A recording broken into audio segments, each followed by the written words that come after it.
नमस्कार जय जगन्नाथ मु ज्योतिर्विद पंडित इंजीनियर इलांबर पाणी आज आपण मानक एक बहु मूल्यवान प्रतिकारटे मु कहूँ जदि जानवाहन क्षेत्र में आपण विभिन्न समय दुर्घटनार सम्मुखीन होती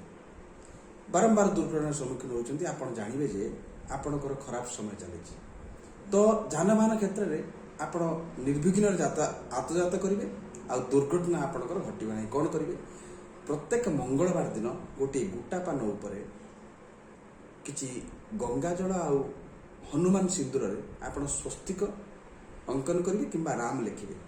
लिखि जदि राम लिखे हनुमान को दक्षिण कांधर नहीं से पानपत्रटा रखिए आदि आप स्वस्तिकटे अंकन करेंगे हनुमान पाद पाखे रखिए